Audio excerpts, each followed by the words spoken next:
신약은 우리 지난 시간에 말씀드린 것처럼 그리스도 안에서 완성되어진 구약을 바라보는 것입니다. 그래서 구약이 이스라엘의 역사라든지 어려운 제사법이 아니라 그리스도를 계시하는, 그리스도께서 오심을 나타내고 구원의 길을 보여주는 우리 성경 안으로 들어오게 된 것입니다. 여러분, 모세가 시내산에서 40일 동안 올라갔죠. 그래서 하나님의 계시를 받습니다. 물론 내려올 때는 2개의 돌판을 가지고 내려오지만 그 돌판만 가지고 온 게 아니에요. 내려온 다음에 많은 하나님의 말씀들을 전파한 것입니다. 그런데 25장부터 모세가 하나님께서 내게 이렇게 보여주셨다라고 말하면서 성막에 관한 이야기를 합니다. 너는 내게 보이는 대로, 내가 내게 보여주는 대로죠. 그 성막의 기구와 성막을 그 식양대로, 보여주는 대로 만들어라. 이게 출애굽기 25장 8절부터 9절에 있는 말씀인데, 여러분 이 말씀을 보면서 여러분들은 어떤 생각이 듭니까? 하나님께서 모세에게 너는 내가 너에게 보여주는 대로 성막을 만들고 그 기구들을, 성막 안에서 쓰는 기구들을 만들어라, 이렇게 말씀하셨어요. 그리고 나서 25장에는 성막의 길이가 어떻게 되고 높이가 어떻게 되고 천은 뭘 쓰고 고리는 뭘 달고 뭐 이런 많은 복잡한 숫자들이 계속 쫙 나와요. 여러분 이걸 보면 하나님께서 모세에게 성막 만드는 무슨 설계도를 보여주셨나 보다. 우리 쉽게 이렇게 생각을 합니다. 왜냐하면 숫자가 계속 나오니까. 그런데 히브리서 기자는 거기서 그렇게 말하지 않고 하나님께서 직접 건물 텐트가 있는 것을 보여줬다. 하늘 성소의 모델을 그냥 그대로 보여주시고, 그리고 나서 그 모델의 규격이 이렇다라고 말한 거예요. 우린 단순하게 성막 만들면 이렇게 도면 내가 이거 줄 테니까 만들어라고 말한 게 아니라, 하나님은 이미 하늘 성소를 활짝 보여주셨어요. 하늘의 실제 그 모습이 그대로 갇혀 있는 모습을 보여주시고, 물론 지금도 하늘에서 뭐 그런 성소에서 제사가 드려진다는 얘기가 아니라 계시요, 예표요, 상징이요, 구원의 의미를 나타내는 마치 요한계시록의 환상처럼 그것을 보여주셨다라는 거예요. 그러나 분명한 것은 그냥 설계 도면 몇 개로 만들어서 이거 길이는 얼마 만들고 뭐 이게 중요한 게 아니라 성막이라고 하는 것이 하늘에 그 모양 그대로 있고 하나님은 그것을 보고 만들라고 하신 것입니다. 저희가 섬기는 것은 하늘에 있는 것의 모형과 그림자라. 모세가 장막을 지으려 할 때에 지시하심을 얻음과 같으니 가라사대 삶과 모든 것을 산에서 내게 보이던 본을 조차 산에서 내가 너에게 보여줬지, 그리고 그 보여준 그대로 만들어라. 여러분, 우리가 그리스도를 성막에서 억지로 뽑아낸 게 아니에요. 그죠? 성막이 있기 전에 그리스도가 먼저 계셨고 하늘 성막이 먼저 있었던 겁니다. 하나님은 하늘 성막을 먼저 보여주시고 이대로 땅에다 만들어라. 근데 그 하늘 성막에 있는 그 모든 것들이, 그것이 나중에 계시하는 게 뭐냐? 알고 보니까 그게 그리스도, 우리에게 구원을 베푸신다는 거예요.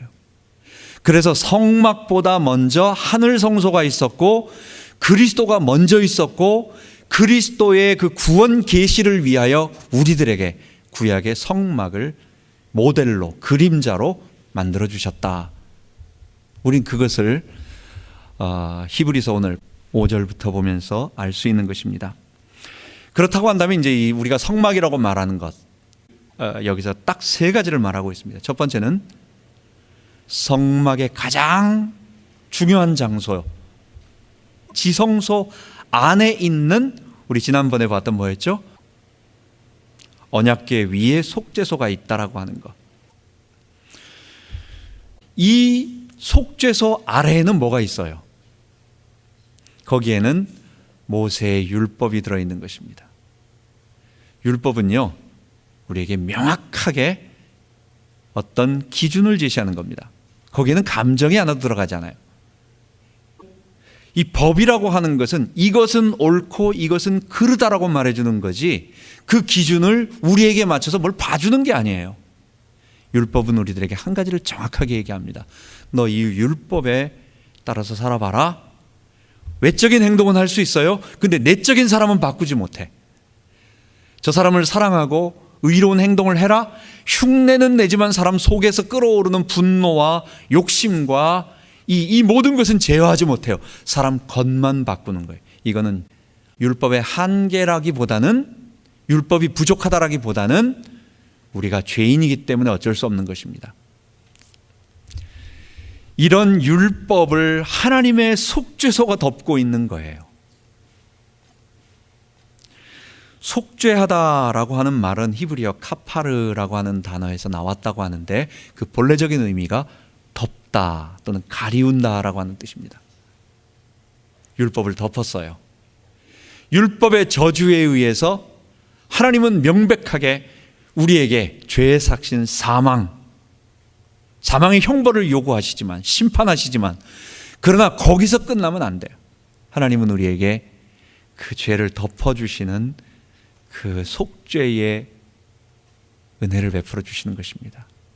그래서 이 두 가지 거룩하신 하나님과 죄인인 우리 근데 그것으로 멈추지 않고 그 거룩을 우리에게 할 수 있도록 도와주셔서 우리가 살 수 있도록 만들어주시는 은혜의 하나님.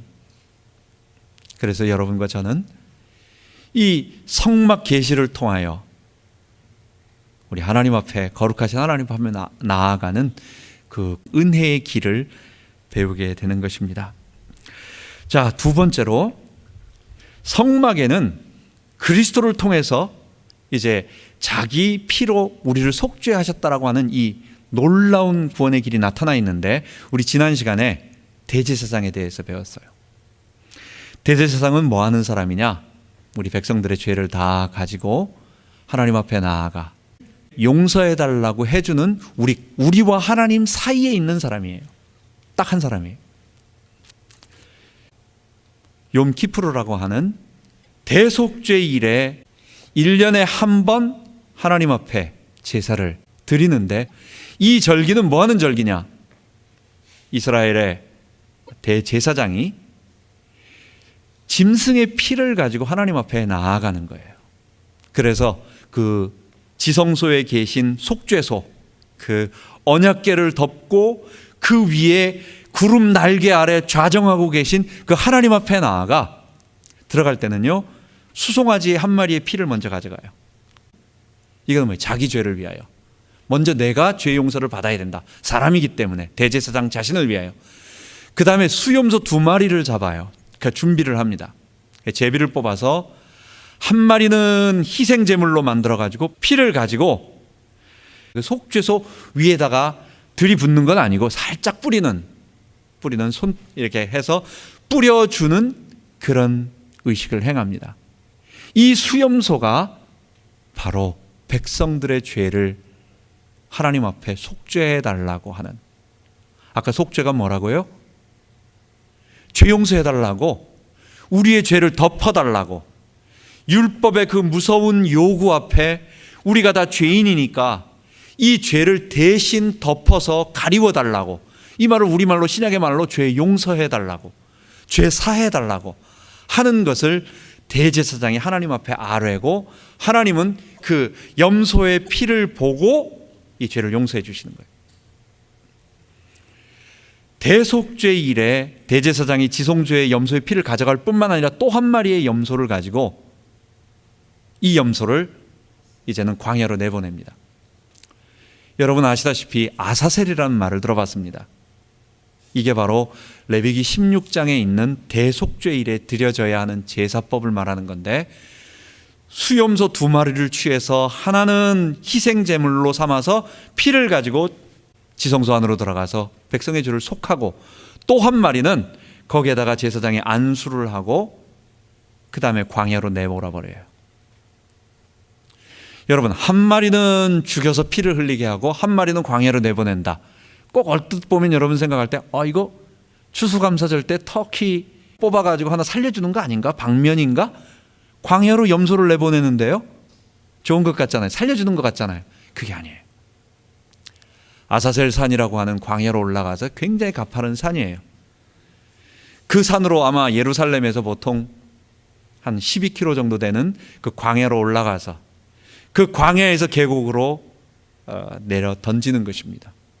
그때 짐승은 굴러 내려가면서 떨어지면서 부상을 당하거나 아니면 거의 10중 8구 죽어요. 계곡에 빠져서 나오지도 못하고 거기서 짐승의 먹이가 되거나 아니면 굶어 죽거나 그렇게 비참하게 죽는 것입니다. 이거는 터키를 방면하는 것 같은 그런 것이 아닙니다. 대속죄일 때 대제사장은 수염소의 피를 가지고 속죄소에서 하나님께 희생의 제물을 드리고, 또 한 가지는 백성의 모든 죄가 이 아사셀 양에게 담겨져서, 그 아사셀이란 말은 히브리어로 염소라는 아잘이란 말과 그 다음 버린다라고 하는, 버림받았다라고 하는 두 말을 합쳐서 만든 단어예요. 그래서 우리의 죄를 담당하고 우리의 저주를 다 담당하고 죄의 저주를 담당하고 광야로 살려준 게 아니라 버림받아 죽임당한 염소라는 뜻입니다. 하나님께서는 이 수염소 두 마리를 통해서 이 무시무시한 피 흘림의 두 가지의 죽음에 대한 이 염소를 통해서 그리스도가 자기 목숨을 버려 우리의 죄를 속죄했다라고 하는 하나하고, 또 하나는 그리스도께서 우리의 모든 죄를 다 짊어지셨다라고 하는 이 두 가지를 우리들에게 보여주는 것입니다. 이처럼 대제사장은 대속죄일 날 그냥 자기 혼자 들어가지 않고 꼭 피를 가져가는데, 현대 유대인들은 피가 있을까요, 없을까요? 요즘 제사 드릴까요? 성전이 없기 때문에 제사가 없는 겁니다. 유대인들은 제사를 지내지 않습니다. 피의 제사를 드리지 못합니다. 왜? 하나님이 주신 성전이 파괴되었고 제단이 없기 때문에 자기 마음대로 아무렇게나 드릴 수 없는 거예요. 그럼 요즘 유대인들은 대속죄일을 안 지키느냐? 지켜요. 어떻게 지키느냐? 아직도 그 피를 가지고 해요. 크파롯이라고 해가지고 거의 한 70% 정도 되는 유대인들, 모든 사람들이 다 지키는 건 아니지만 정통 유대인들은 요즘 대속죄일 전날 랍비에게 가가지고 닭의 값을 지불합니다. 그럼 이제 랍비는 아무래도 닭을 기른 그 날을 위해서 준비한 닭장수가 있겠죠. 닭을 키운 사람이 있겠죠. 그 사람과 함께 있다가 돈을 받고, 이게 속전이에요. 닭의 값을 랍비에게 지불하고 랍비가 그 닭 한 마리를 가져다가 그 속죄하려는 사람 머리에다가 3번 돌립니다. 이렇게 돌립니다. 그리고 나서 목을 쳐서 죽입니다. 피를 흘려요. 그리고 그 피 흘린 그 닭은 피를 다 뺀 다음에 그냥 가난한 자들에게 주어서 그들이 먹을 수 있도록 이렇게 하는, 그러니까 대속죄일 날 지금도 완벽하진 않지만, 왜? 제단이 없고 성전이 없기 때문에, 그런데도 저 피라고 하는 그것의 의미를 너무도 중요하게 생각을 하고 지금도 저 형태의 것들을 하고 있는 것입니다. 여러분, 그렇다고 한다면 이제 속죄 제물의 피, 오늘의 본론으로 들어가겠습니다. 오늘 제목이 그리스도께서 자기 피로 하나님의 지성소에 들어가서 영원한 속죄를 이루셨다라고 하는 것입니다. 우리가 성막 처음 얘기할 때는 거룩하신 하나님 앞에 우리가 죄 용서 받아야 된다라고 하는, 죄 용서 받지 않으면 안 된다라고 하는 그것 하나. 대제사장의 역할은 하나님 앞에 우리의 죄를 다 가지고 들어가서 속죄하는 데 있어야 할 딱 한 사람. 대제사장은 엄밀하게 말하면 그거 하나 때문에 존재하는 거예요. 자, 짐승의 피는 우리들에게 무엇을 요구하느냐? 하나님은 왜 자꾸만 이렇게 무시무시한 피의 제사를 드리게 하느냐? 피는 한 가지를 얘기하고 있습니다. 그게 창세기 2장 17절에 말하는 정령 죽으리라, 죄가 가져다 준 죽음을 말하는 것입니다. 레위기에는 피를 먹지 말라고 해요. 요즘은 건강에 좋다고 해가지고 어떤 사람들은 사슴, 녹 뭐 이런 피를 먹는다고 하는데 그 의학적으로도 그렇게 좋지 않다고 그러더라고요. 그 속에 무슨 기생충도 있을 수 있고 뭐 여러 가지 병균이 있을 수 있기 때문에 함부로 먹으면 안 된다고. 성경은 그것 이전에 이 피가 바로 생명이라고. 그러면서 하시는 말씀이 뭐냐? 레위기 17장 10절 11절에 보면 육체의 생명은 피에 있음이라 말하면서 생명이 피에 있으므로 피가 죄를 속한다 이렇게 말을 합니다. 죄의 값은 사망이고 사망은 피를 흘려야 되고 죽어야 된다라고 하는 것. 자, 오늘 어려운 것이 뭐냐면 사람들은 내가 죄 졌는데 왜 짐승이 죽어야 되느냐? 왜 짐승이 죽음으로 왜 내 죄가 용서되느냐라는 것입니다. 이게 현대인들 입장에서 본다면 아니 죄는 자기가 져놓고 왜 죽는 거는 딴 사람이 죽어야 되느냐라는 거예요. 더 넓게 말한다면 그리스도가 왜 죽어야 되냐라는 거예요. 여러분 너무도 어려운 것 같지만 자세히 보면 간단한 얘기예요. 내 죄값에 대한 요구는 뭐예요? 나의 죽음이에요. 내 목숨을 가져가는 거예요. 그렇다고 한다면 내 목숨을 뺏어가 버리면 이게 또 한 번에 1년 있다가 살아나고 조금 있다가 살아나고 이렇게 반복될 수 있는 겁니까? 없잖아요. 우리의 죽음은 내 생명은 반복되지 않기 때문에 이건 어쩔 수 없는 방법 속에서 나를 구원하기 위해서는 내 죄값을 누군가 대신 담당해서 죽어야 되고 나는 그 죽음을 의지해서 살아날 수밖에 없는, 내가 살아나려면 그 방법밖에 없는 거예요. 이거는 현대인들의 입장에서 죄값이 당연히 뭐 좀 한 팔 하나 잘라주는 거라든지 뭐 집 하나 바치는 거라든지 좀 무겁지만은 뭐 한 100만 불쯤 바치라고 하는 정도라면은 그 정도라면 할 수 있다 이거예요. 그러나 목숨을 요구하는 것은 못하는 거예요. 그렇기 때문에 하나님은 처음부터 우리 죄값에 대한 것을 목숨으로, 그거는 불가능하기 때문에 너 대신 지금은 짐승이 죽지만 먼 훗날 영원한 피, 완전한 그리스도의 보혈이 너를 정결케 할 것이다. 대신 죽으실 것이다. 그 방법이 아니면 살 길이 없는 거예요. 우리에게 말씀해 주시는 것입니다. 자, 그래서 우리는 대제사장이신 세 번째 그리스도께서 자기 피로 우리 죄를 속죄하셨다라는 오늘 본문의 말씀들을 보아야 되겠습니다. 12절에 보면 염소와 송아지의 피로 아니하고 자기 피로 영원한 속죄를 이루셨다. 염소와 송아지로 아니하고, 아까 말한 것처럼 제사장은 자기를 위하여는 수송아지, 그 다음에 백성을 위해서는 염소의 피를 하는데 흘려 가지고 들어가는데, 아니 이게 1년에 한 번씩 들어가야 된다고요. 그 말은 무슨 말이에요? 이게 효력이 1년밖에 안 된다는 얘기예요. 아니 한 번 해서 한 1000년쯤 되면은 그래도 그거 좀 괜찮네. 1000년쯤 지나서 한 번 드리라 하면 뭐 그래도 그건 완전하지 않지만, 영원하지 않지만, 근데 이게 1년마다 계속 반복하고 일반인들의 죄라고 하는 것은 밖에서 죄를 지을 때마다 계속 하는 거예요. 염소와 황소의 피, 짐승의 희생제사로는 우리의 죄를 속죄받아야 된다라고 하는, 누가 죽어서 목숨을 바쳐야 한다라고 하는 것을 가르쳐주는 상징이요 의미는 될 수 있지만 실제로 우리의 죄를 정결케 못한다는 거예요. 그래서 그리스도의 피가 우리를 영원히 완전하게 단번에 우리를 정결케 하신다는 것입니다. 히브리서 9장 21절 22절에 보면 피로써 장막과 섬기는 일에 쓰는 모든 그릇에 뿌렸어요. 그리고 나서 뭐 합니까? 피 흘림이 없은즉 사함이 없느니라. 여러분 이 말씀을 한번 잘 생각해 보세요. 사람이 죄진 거는 우리 많이 들었기 때문에 내 죄값에 대해서 피 흘리면 되겠다.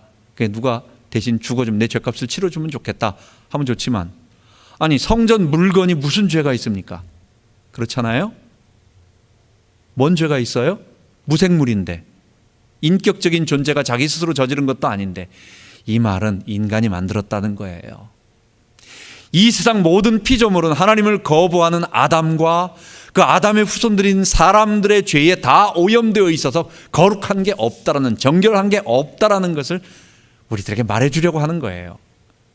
그렇기 때문에 하나님은 일부러 이 세상에 어떤 것도 거룩한 것이 없다, 정결함이 없다, 이것을 말해주시기 위해서 죄가 없는 아무것도 아닌 거겠지만 무생물인 그 성전에 만든 기물조차도 피를 뿌려서 정결해라. 자, 피를 뿌리면 어떻게 돼요?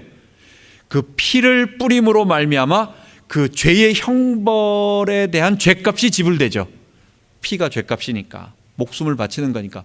죄값이 지불됨으로 그것을 받은 사람은 그것을 드리는 사람의 죄를 용서해 줘요. 죄가 용서되면 어떻게 되는 거예요? 그게 정결하다라는 말이에요. 죄가 없다라는 말이에요. 깨끗하다라는 말이에요. 그래서 피를 뿌리면 이게 빨개지죠. 더 더러워지죠. 세상적으로 본다면. 물로 씻으면 또 몰라도. 근데 이게 무슨 의미냐? 사람들의 죄로 만들어지고 온 피조 세계, 심지어 사실 인간을 말하는 거겠죠. 이 모든 것들이 사람의 죄로 오염되어 있는데 이 죄에 대한 죄값을 지불하면, 목숨을 담보로 지불하면, 피를 흘려주면 그 피를 보고 내가 죄값으로 받았으니까 그 다음에 내가 죄 사할 근거가 생기는 거예요. 그래서 하나님이 용서해 주시는 거예요. 용서함을 받으면 정결케 되는 거예요. 그래서 처음과 끝만 따서 피 흘림이 없은 즉 죄 사함이 없다, 죄 용서가 없다라고 말하는 거예요. 그리스도는 계속해서 반복적으로 드려야 하는 그 불완전한 짐승의 피가 아니라 자기 피로 단번에 우리를 정결케 하셨는데, 그래도 짐승의 피가 하나님 보실 때에 그래도 한시적이지만 거룩해 한다고 말을 하잖아요. 짐승의 피가 그러잖아요. 한시적으로. 하물며 짐승의 피가 사람들의 죄를 1년 정도밖에 안 되지만 그렇게 용서하고 또 성전 기물도 거룩해 하거든, 하물며 우리를 위하여 죽으신 그 하나님의 아들 거룩하신 그 보혈의 피가 우리를 어떻게 죄로부터 정결케 못하겠냐라는 거예요.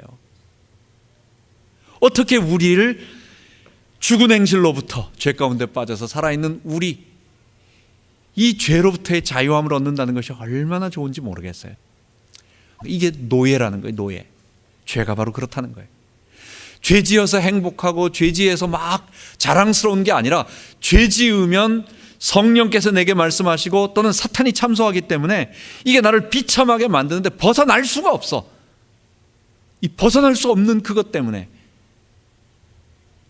나는 한없이 절망과 좌절 속에서 비참한, 내가 이런 놈이구나, 나는 이거밖에 안 되는구나, 나는 곤고한 사람이구나 이러고 있는데, 그리스도의 보혈의 피를 믿고 그리스도와 함께 십자가에 못 박히고 그분이 내 안에 주인으로 사시면 내가 이 죄의 권세로부터 자유로워진다. 죄에서 해방된다는 거예요. 죄를 안 지을 수 있는 능력이 생긴다는 거예요. 이전의 모든 죄가 용서받았다는 거예요. 그게 14절을 말하고 있는 것입니다. 26절에 그리스도의 피는 우리를 영원하게, 그래서 그리스도는 반복적으로 우리들을 위해서 제사를 드려주는 것이 아니라 2000년 전 갈보리산에서 단 한 번 지음으로 말미암아, 그 피를 흘리심으로 말미암아 그 피를 그리스도께, 그것을 상징적으로 하나님께서 우리에게 말씀해 주시는 거예요. 구약에 있는 하늘 성소를 보여주면서 너 하늘 이 땅에 장막이 있지, 이 장막에서 대제사장이 짐승의 피를 가지고 속죄소 하나님 앞으로 나아가는 것처럼 그리스도 대제사장이신 그리스도께서 자기 피, 그 속죄의 피를 가지고 하나님 앞에 나아가, 지성소에 계신 그 거룩하신 하나님 앞에 나아가 우리 죄를 다 속죄해 주셨다. 여러분, 그걸 지금 우리들에게 히브리서 기자가 그게 바로 새 언약이라고 말하면서 이 놀라운 구원의 역사가 있는데, 그 그리스도가 우리를 위해 이렇게 죽으시고 부활하셨는데 너희들 유대교로 돌아가지 말아라 라고 우리들에게 말해주는 것입니다. 마지막으로 한 가지가 있습니다. 희생제사, 제사는 조금 한계가 있습니다. 여러분, 희생제사의 한계라고 하는 것은 성막을 만들고 희생제물을 드리면 이 제사는 뭐예요? 과거에 지은 죄에 대한 죄 용서지, 그 다음에 내가 다음 날에 있을 그것에 대한 죄를 용서해 주는 게 아니에요. 그러니까 그 구약 성막을 통해서 대제사장과 희생제물을 통해서 우리에게 하나님이 계시해 주신 중요한 부분은 이 죄 용서, 지금 너희가 당하고 있는 이 죄 문제가 중요하다, 이거 해결해야 된다, 이거를 갖다 강조해 주는 거예요. 그냥 내가 희생 제물을 하나 드려서 하나님 앞에 드린다고 내가 의로워지는 게 아니에요. 무슨 말이에요? 희생 제사, 속죄 제사를 드리면 내 죄가 없어지고 정결케 되는 거죠. 죄가 없는 무죄 상태 또는 하나님께로부터 형벌이 없다라고 말을 듣는 거지, 그렇다고 내가 의롭다라고 하는 건 좀 다른 얘기예요. 지난번에 말씀드렸습니다. 거룩함 속에는 두 가지가 있습니다. 하나는 죄가 없는 무죄 상태라고 하는 소극적인 개념이 있어요. 근데 또 하나, 의를 행할 수 있는, 적극적으로 내가 의를 행할 수 있는 사람이 되는 거예요. 아담은 에덴 동산에서 죄가 하나도 없이 가만히 있는 깨끗한 사람이 그 상태만이 아니에요. 범죄 이전에 아담은 뭐였어요? 죄가 없이 정결했을 뿐만 아니라 그는 자발적으로 하는 일마다 하나님께 거룩한 영광을 돌리는 의로운 일들을 했다고. 그러니까 거룩함 속에는 부정적인, 소극적인 내 죄에 대한 용서에 대한, 죄가 없다라고 하는 측면과 의를 행하는 사람이 돼야 한다는 이 두 가지가 다 들어있는 거예요. 자, 속죄제사, 희생제사는 뭘 의미하는 겁니까? 구약을 얘기하는 거예요. 구약의 의미에서 속죄제사를 드린다고 해도 그냥 내가 그러면 의를 행할 수 있는 사람이 되는 건 아니에요. 지은 죄에 대한 용서를 받는 쪽이 더 강조가 되어 있는 부분이죠. 그런데 그리스도의 보혈, 그리스도의 십자가는 어떻습니까? 그리스도는 내 죄를 십자가에서 다 담당하시고 거기서 끝나신 것이 아니라 부활하심으로 말미암아, 그 부활하신 그리스도께서 내 안에 주인으로 들어오심으로 말미암아 하나님의 의를, 내가 하나님의 의로운 자가 되었어요. 그래서 나는 이제부터는 지나간 모든 죄에 대한 용서일 뿐만 아니라 앞으로는 그분이 나와 함께 사시면서 의로운 일을 행할 수 있는 사람이 되었어요. 소극적으로 죄 없는 사람으로 있는 것이 아니라 적극적으로 그리스도를 힘입어서 그리스도와 함께 할 때 의를 행하고 하나님과 동행하는 사람, 이게 하나님과 동행하는 사람 될 수 있는 능력이 되었어요. 그래서 그리스도의 피가 짐승의 피보다 훨씬 더 능력 있고 참 놀라운 능력, 참 신비한 능력이로다, 참 놀라운 능력이로다, 그런 것입니다. 우리가 다 그리스도의 보혈 앞에 감격하며 이 죄로부터의 자유함과 하나님의 백성됨 우리가 누려야 되겠습니다. 그러므로 형제들아, 내가 이 사람을 힘입어 너희에게 죄사함을 전하는 이것이며, 또 모세 율법으로도 너희가 의롭다 하심을 얻지 못하던 모든 일에도, 율법으로는 죄 용서는 받지만 의롭다 하심이라고 하는 적극적인 부분은 받지 못하는 거예요. 그런데 이 사람을 힘입어 의롭다 하심을 얻는 이것이라. 바울이 전파하는 내용은 그리스도의 피로 말미암아 우리가 죄 용서함을 받고 그리스도의 부활하셔서 우리 안에 주인으로 들어오심으로 말미암아 우리가 의롭다 하심을 얻는다라고 하는 것, 이 두 가지를 힘입어서 구약의 모든 것들을 완성하는 것입니다. 마지막으로 지난 우리의 모든 죄가 용서받았다라고 하는 사죄의 확신을 가져야 되겠습니다. 지나간 과거에 묶이지 마세요. 우리 과거를 지나보면 지금까지 살아온 일 다 부끄러운 일들입니다. 그런데 우리가 주님 앞에 고백하고 내어놓으면 죄 용서 받아요.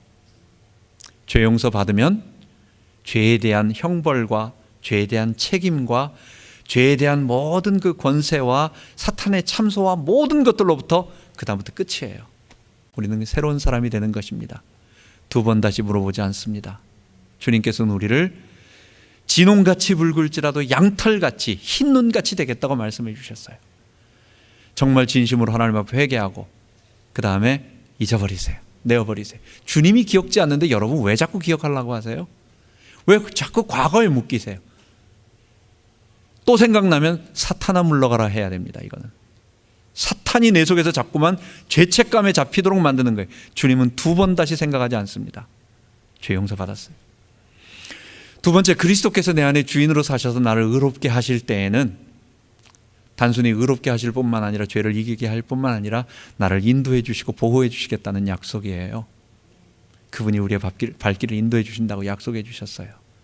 십자가 보혈의 피를 의지하고 그분 의지해서 두려움 없이 우리 다 모르는 길을 걸어가고 있는 겁니다. 한 번도 가보지 않은 길. 우리 앞에 돌부리가 있을지 없을지 몰라요. 내일 어떻게 될지 몰라요. 그냥 믿음으로 나아가는 거예요. 근데 주께서 도와주실 거예요. 좋으신 아버지 의지하고 그리스도의 보혈을 의지한 우리 모두 되기 바랍니다. 기도하겠습니다. 살아계신 하나님 아버지, 그리스도께서 구약의 대제사장 짐승의 피를 가지고 하나님 앞에 나아갔던 것처럼, 아니 그 구약의 그 모델이 하늘 성소에서 그리스도께서 우리 죄를 용서하시는 그 속죄의 피를 흘리시는 그것을 보고 만들었다고 하는 놀라운 사실을 말씀해 주심을 감사합니다. 그리스도의 보혈의 공로 앞에 감격하며 이제는 죄 용서받았을 뿐만 아니라 이제는 의롭다 하심을 얻은 자로서 보호와 인도와 사죄의 확신을 가지고 살아갈 수 있도록 인도하여 주옵소서. 감사드리며 우리 주 예수 그리스도 이름으로 기도하옵나이다. 아멘.